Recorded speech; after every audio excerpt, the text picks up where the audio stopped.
नमस्कार दोस्तों। आज हम बात करेंगे हिंदी भाषा और हिंदी भाषियों की दुर्दशा की। दोस्तों, शायद आपको मालूम ही हो कि पिछले कुछ दिनों में महाराष्ट्र से कुछ ऐसी घटनाओं की खबर आई है कि जहां पर कुछ लोगों पर केवल इसीलिए अत्याचार किए गए कि उनके साथ भेदभाव किया गया क्योंकि वो हिंदी भाषी थे। मात्र हिंदी भाषी होने के कारण ही उनके साथ दुर्व्यवहार किया गया, उनके साथ मारपीट की गई, जो कि बहुत ही शर्मनाक बात है। ऐसा नहीं होना चाहिए। ये महाराष्ट्र की इकलौती घटना नहीं है। इस तरह की घटनाएं पिछले काफ़ी समय से महाराष्ट्र में होती आ रही हैं, और न सिर्फ महाराष्ट्र बल्कि कुछ और प्रांत भी हैं जहां इसी तरह हिंदी भाषियों के साथ भेदभाव किया जाता है, उनको हे दृष्टि से देखा जाता है।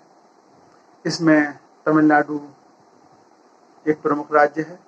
कुछ और राज्यों में भी इस तरह का भेदभाव किया जाता है, जैसे कि केरल और कर्नाटक वगैरह में।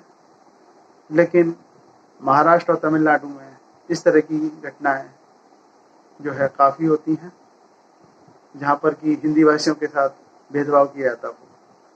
और महाराष्ट्र में तो ऐसा बहुत बार देखा जा चुका है अतीत में भी कि किसी उत्तर भारतीय पर केवल जो है इसीलिए कि वो हिंदी भाषी है, उस पर न सिर्फ भेदभाव किया गया बल्कि उसके साथ दुर्व्यवहार भी किया गया। दोस्तों, भारत एक जो है महान देश है, और भारत को जो महान बनाती है वो उसकी संस्कृति और उसका ऐतिहासिक महत्व है। भारत की जो संस्कृति है वो है अनेकता में एकता।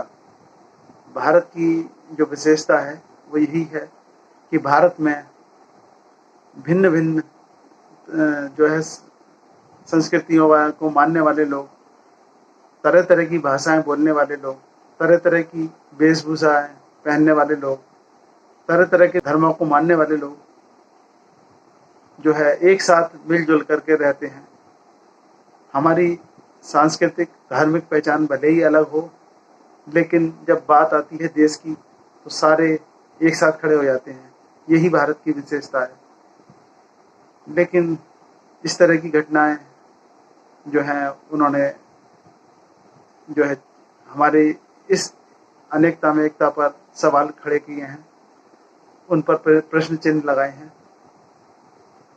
दोस्तों, भारत के जो है विकास में हिंदी भाषा का अपना बहुत ही महत्वपूर्ण योगदान रहा है। उसने एक बहुत ही महत्वपूर्ण भूमिका अदा की है।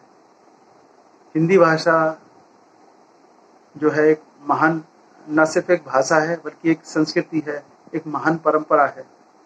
हिंदी भाषा ने जो है, अगर बात की जाए तो इतने महान साहित्यकार विश्व साहित्य को दिए हैं कि जिनकी गिनती नहीं हो सकती।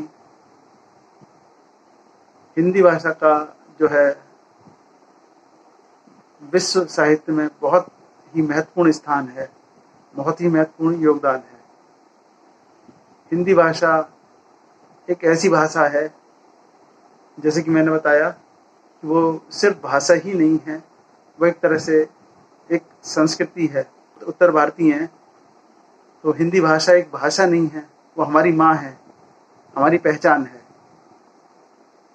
उस भाषा के उपयोग के कारण किसी के साथ अगर भेदभाव किया जाता है तो वो बड़ी ही शर्म की बात है, जो कि नहीं होना चाहिए। इस तरह की घटनाओं के बारे में जब मैं सुनता हूँ तो मेरे मन में तरह तरह के भाव उत्पन्न होते हैं। मुझे जो है निराशा भी होती है, मुझे हैरानगी भी होती है, मुझे दुख भी होता है, मन में बहुत पीड़ा भी होती है, और मुझे इस तरह का दुर्व्यवहार करने वाले लोगों के प्रति गुस्सा भी आता है। कि मुझे हैरानगी होती है कि ऐसा क्या कारण है कि जो है वो लोग जो है हिंदी भाषी लोगों के साथ इस तरह की का व्यवहार कर रहे हैं। उत्तर भारत में आपने कभी नहीं सुना होगा कि किसी व्यक्ति पर केवल इसीलिए अत्याचार किया गया कि वो गैर हिंदी भाषी है, उसके साथ कोई भेदभाव किया गया। इस तरह की कोई आपको कोई उदाहरण शायद ही मिले। उत्तर भारतीय जो है, जो हिंदी भाषी लोग हैं, वो जो है दूसरी भाषाओं का सम्मान करते हैं, बल्कि कई लोग तो प्रयास भी करते हैं कि अगर वो कोई भाषा सीख सकें तो सीखने का भी प्रयास करते हैं। वो किसी तरह का भेदभाव नहीं करते, इसलिए उनके साथ इस तरह का व्यवहार होना बड़ा ही शर्मनाक है और दुर्भाग्य का विषय भी है। मेरा जो इस तरह के राज्य हैं जैसे कि महाराष्ट्र हो गया, तमिलनाडु हो गया, उनकी सरकारों से अनुरोध है कि वो ऐसा जो भेदभाव कर रहे हैं, जो हिंदी भाषी लोगों के साथ दुर्व्यवहार कर रहे हैं, उन लोगों के खिलाफ कार्रवाई करें और जो है जो हिंदी भाषी हैं उनको प्रोटेक्शन दे, जिससे कि इस तरह की जो घटनाएं ना हो सकें। इस तरह की घटनाएं होना इसलिए भी चिंताजनक है क्योंकि हमारा जो देश है, जैसे कि मैंने शुरू में भी बताया था आपको, कि विभिन्न संस्कृति, विभिन्न भाषाओं वाला देश है। वहाँ पर अगर भाषा के नाम पर भेदभाव होगा, वो भी वहाँ की जो मूल भाषा है, जो कि वहाँ की राजभाषा है, उसके साथ, जो कि लगभग 44% लोग जिस भाषा को बोलते हैं और आधी से ज़्यादा आबादी जिस भाषा को जानती समझती है, उसके साथ इस तरह का व्यवहार होना बहुत ही शर्मनाक, दुखद और जो है हैरान करने वाला है। मैं यही इन सरकारों से अनुरोध करूंगा कि वो इस तरह के मामले को अपने संज्ञान में लेकर के जो भी दोषी लोग हैं उन पर कार्रवाई करें।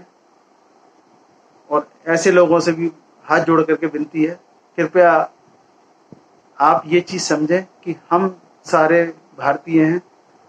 हम चाहे कोई भी भाषा बोलें, हम चाहे कोई भी वेशभूषा पहने, हम चाहे किसी भी धर्म को माने, लेकिन पहले हम एक भारतीय हैं और हमें जो सिखाया गया है वो सारे धर्मों का, सारी जातियों का, सारे भाषाओं का सम्मान करना सिखाया गया है। तो वो इस हमारी जो संस्कृति है, हमारी जो परंपरा है, उसका निर्वहन करें और इस तरह की घटनाओं को जो है आगे अंजाम ना दें। मैं उनसे यही अनुरोध करूंगा। धन्यवाद।